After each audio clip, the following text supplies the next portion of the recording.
अस्सलाम वालेकुम, कैसे हैं आप लोग। उम्मीद करता हूं आप सब लोग खैरियत से होंगे। आज की वीडियो हमारी फिर से क्रेटाइन के ऊपर है और उससे पहले एक सवाल कि क्या आप लोगों को भी प्रॉब्लम होती है कि क्रेटाइन कब लेना चाहिए, कब नहीं लेना चाहिए, कितना लेना चाहिए और कैसे लेना चाहिए, किसके साथ लेना चाहिए। अगर आपका जवाब हाँ है तो ये वीडियो आपके लिए बहुत इंपॉर्टेंट है। इस वीडियो में हम लोग डिस्कस करेंगे वो 5 ऐसे डंप तरीके जो हम लोग क्रेटाइन लेते वक्त करते हैं। सबसे पहले हम जानते हैं कि व्हाट इज क्रेटाइन। क्रेटाइन एक टाइप ऑफ सप्लीमेंट है, बट ऐसा नहीं है कि हम इसको सप्लीमेंट की फॉर्म में ही ले सकते हैं। बट आप जो प्रोटीन लेते हो उसमें जो न्यूट्रिएंट्स आपकी बॉडी को मिलते हैं, स्पेशली अमीनो एसिड्स, उससे आपकी बॉडी खुद क्रेटाइन बनाती है। अब वो कैसे बनाती है? आपकी बॉडी में मौजूद होता है नाइट्रोजन और जो अमीनो एसिड्स होते हैं जैसे कि आर्जिनाइन, मिथोनाइन और ग्लाइसिन, ये मिलकर क्रेटाइन बनाते हैं। बट इसकी प्रोडक्शन बहुत कम होती है, मतलब कि बहुत ही मिनिमम अमाउंट में क्रेटाइन बनता है आपकी बॉडी में। इसलिए अगर आप जिम गोइंग हैं या आप ट्रेनिंग करने वाले बंदे हैं तो आपके लिए वो प्रोडक्शन बहुत कम है, इसलिए हम इसको सप्लीमेंट फॉर्म में इस्तेमाल करते हैं। क्रेटाइन के फायदे की बात करें तो ये हमें बहुत हाई अमाउंट में एनर्जी प्रोवाइड करता है, जिसको हम एटीपी कहते हैं, एडिनोसाइन ट्राइफॉस्फेट। अब हम आते हैं वो 5 ऐसे डंप तरीके जो हम क्रेटाइन लेते वक्त करते हैं जिनका कोई फायदा नहीं है। सबसे पहले नंबर पे जो तरीका है वो है क्रेटाइन लोडिंग का। मोस्टली जो हमारे आजकल के यंगस्टर्स हैं या बिगनर्स हैं वो यूट्यूब को अपना गुरु मानते हैं और उससे बहुत कुछ सीखते हैं। और अगर उनको किसी बॉडी बिल्डर ने कह दिया कि आपने पहले क्रेटाइन लोडिंग करनी है, या उन्होंने यूट्यूब पे कोई वीडियो देख ली जिस पे उसने बताया कि आपने क्रेटाइन लोडिंग करनी है, अदरवाइज उससे आपको फायदा नहीं होगा। फॉर एग्जाम्पल कि आपने डेली की 200 ग्राम जो है वो क्रेटाइन यूज करनी है, तब ही आपके मसल में एब्जॉर्ब होगा, तब ही आपका मसल ग्रो करेगा और आपको रिजल्ट देगा। पर ऐसा कुछ भी नहीं है। जो लोडिंग का प्रोसेस है वो होता है प्रोफेशनल बॉडी बिल्डर्स के लिए, जिन्होंने बड़े स्टेज पे compete करना होता है, तो उनके मसल्स को लेकर, इंटेंसिटी और ट्रेनिंग को लेकर उनको क्रेटाइन लोडिंग करनी पड़ती है। लेकिन हम लोग नॉर्मल लोग हैं, हम लोग जिम डेली जाने वाले लोग हैं, डेली ट्रेनिंग करने वाले लोग हैं, हमारे लिए 3 to 5 ग्राम जो क्रेटाइन है वो एनफ है और वो फौरी हमारे मसल में एब्जॉर्ब भी होती है और हमें बहुत अच्छा रिजल्ट भी देती है। तो आपको कोई ज़रूरत नहीं है कि आप डेली के 200 या 300 ग्राम जो है वो क्रेटाइन यूज़ करें तब भी आपको फ़ायदा होगा। आप नॉर्मल उसको 3 to 5 ग्राम जो है क्रेटाइन यूज़ करें और वो आपको बहुत अच्छा रिजल्ट देगी। और अगर आप बहुत ज़्यादा अमाउंट में क्रेटाइन की लोडिंग कर रहे हैं तो उससे आपको डायरिया फेस करना पड़ सकता है और बहुत सी स्टमक प्रॉब्लम फेस करनी पड़ सकती है। नंबर सेकंड पे आता है कि क्रेटाइन को यूज़ करना रेस्ट डे पे, लेकिन इसका कोई फायदा नहीं है। अगर मैं रिसर्च की बात करूं या स्टडीज की बात करूं तो जैसे कि मेरी पिछली वीडियो में मैंने बताया था कि क्रेटाइन के ऊपर मोर देन 300 स्टडीज की जा चुकी हैं।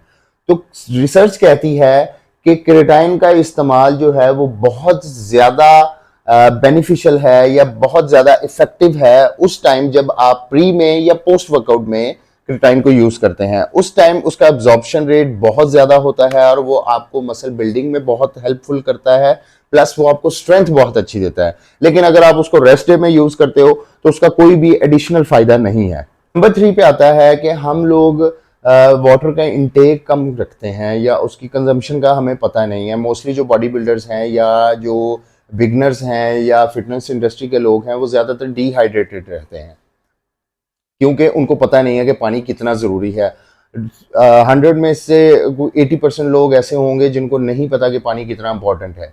तो लिहाजा सबसे पहले आपने अपने पानी की कंजम्पशन अच्छी रखनी है।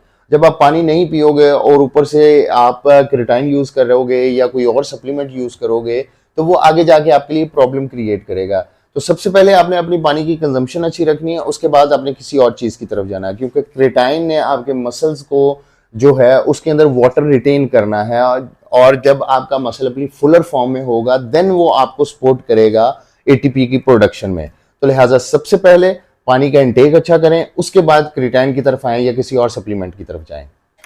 नंबर 4 पे आता है कि जब हम फैट लूज या श्रेडिंग या लीन के फेज में होते हैं तो हम क्रेटाइन लेना छोड़ देते हैं, लेकिन ऐसा बिल्कुल नहीं करना, क्योंकि अगर आप क्रेटाइन लेना छोड़ दोगे तो आपकी जो स्ट्रेंथ है वो मैक्सिमम चांसेस है कि कम हो जाए और मसल का जो कनेक्शन है वो डायरेक्ट है आपकी स्ट्रेंथ के साथ।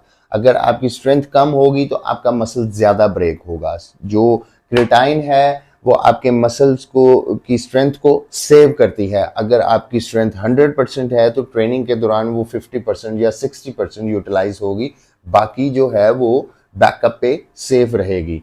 अगर आप छोड़ देते हो ट्रेनिंग के दौरान अपना क्रिटाइन लेना छोड़ देते हो तो आपकी स्ट्रेंथ कम होगी, और अगर स्ट्रेंथ कम हुई तो आपको मसल लॉस भी फेस करना पड़ सकता है। तो लिहाजा जब आप फैट लूज में हो, वेट गेन में हो, वेट लूज में हो, श्रेडिंग में हो, क्रिटाइन लेना आपने बिल्कुल नहीं छोड़ना।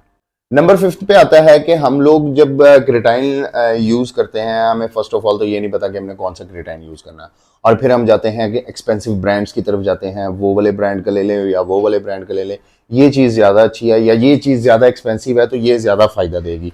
तो ऐसा बिल्कुल नहीं है। सिंपल जो one of the best form है आपके क्रिटाइन की वो है क्रिटाइन मोनोहाइड्रेट। उसको आप लें, उसको यूज़ करें, अनफ्लेवर्ड में यूज़ करें, वो आपको बहुत अच्छा रिजल्ट देगा। तो ये थी वो 5 अदद मिस्टेक्स जो हम लोग करते हैं क्रिटाइन यूज करते वक्त। और इसके बाद एक क्वेश्चन था कि इसको कैसे यूज करना है, ये मतलब कि किस चीज के साथ यूज कर सकते हैं। तो इसको आप सिंपल पानी में भी यूज कर सकते हैं, इसको आप प्री वर्कआउट के साथ भी यूज कर सकते हैं, इसको पोस्ट वर्कआउट में भी यूज कर सकते हैं प्रोटीन के साथ, और इसको आप कॉफी में भी यूज कर सकते हैं, और आप इसको फ्रेश जूस में भी यूज कर सकते हैं। Choice is yours. तो ये थी आज की वीडियो, उम्मीद करता हूं आपको पसंद आएगी। अगर पसंद आई है तो इसको लाइक करें, शेयर करें और दूसरे लोगों तक पहुंचाएं ताकि उनको भी इसका फायदा हो। और फिर मिलूंगा एक नई वीडियो के साथ, नई टॉपिक के साथ, नए प्रॉब्लम के साथ, नए सोल्यूशन के साथ। तब तक के लिए इजाजत चाहूंगा। खुदा हाफिज।